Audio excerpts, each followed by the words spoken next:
Jesus speaks about the death of a loved one, consolation, and the life to come. September 18th, 2015. Words from Jesus through Sister Clare, spoken by Jackie.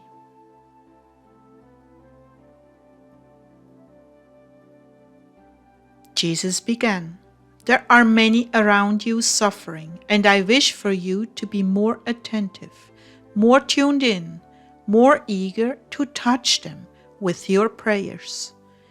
It is through suffering that you prove your love for me.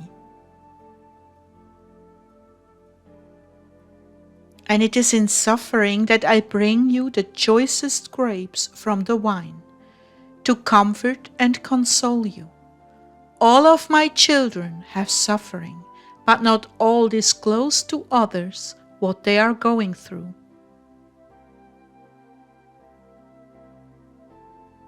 That's why I ask you to be vigilant and attentive, listening for the beating of their hearts beyond the obvious in their lives. For this, you must be detached from what is going on in your lives, to the point where you can truly tune into others. Listen for the whisper of my spirit when I point out to you, this is a suffering soul. They need a touch from me. O Lord, I see myself as blind and callous when it comes to others. Please change me. Please make me more sensitive to them instead of myself. And this is really true. I go shopping in a store, take care of errands, and I'm so riveted on what I'm doing, I'm not thinking at all about spiritual things and what the people around me are going through. So, you can pray for me for that, because I'm very dull when it comes to the people around me, when I'm on task doing something. This is a good prayer for all of you, my brides. In your fever-pitched search for signs of my coming, you often brush right past souls I've sent to you for ministry. When you're taken up with your agendas, you tend to overlook everyone and everything that does not fit in with your goals. In the world, this is acceptable. In the spirit, it is a serious fault.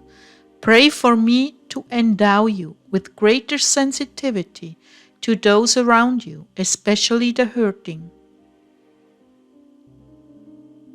It is in seasons of hurting that souls are the most pliable and teachable. It is in those seasons that they ask the important questions and are willing to look a little deeper into the meaning of their lives. Death has a way of interrupting the status quo and bringing to the forefront the brevity of life and the fact that I could require your life of you at any moment. These teachable moments are very often turning points in the lives of others. They awaken you to the deeper meaning of your life and bring up reviews asking questions such as, what if that were me in the coffin? Would I have done all I was called to do? Would Jesus say to me, well done, enter into your master's joy? Such questions are the beginning of deeper conversions and opportunities to grow in wisdom and grace.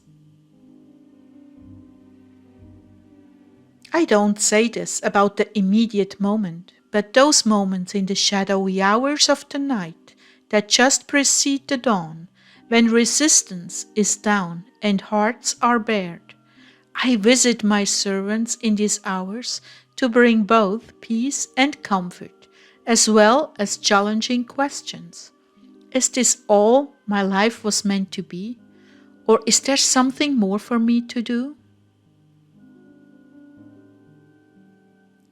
The pain of separation is something I weep over too. At those times, all I can do is wrap my comforting arms around you and pledge my faithfulness that you will see your loved one again. And when you do, They will be young and smiling, happy and fulfilled, shining with a brightness never seen on earth.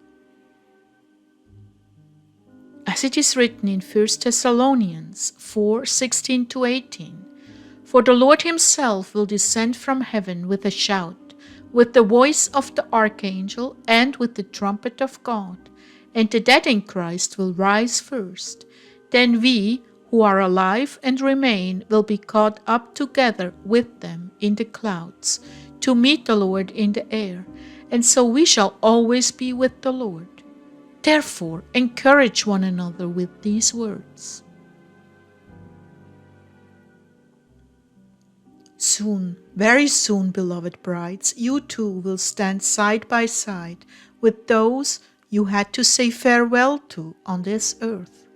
Yes, you will be raptured with those who were your relatives. You will be caught up in the air beside them. How wonderful, how marvelous, how comforting for those of you who are grieving.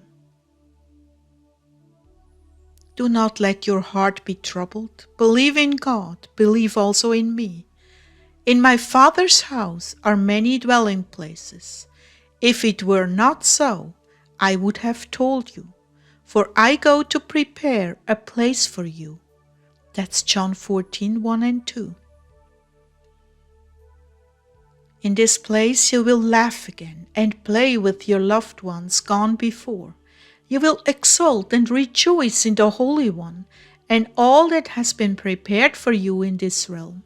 And everything will be suited to your taste, exactly what you most enjoyed on this earth.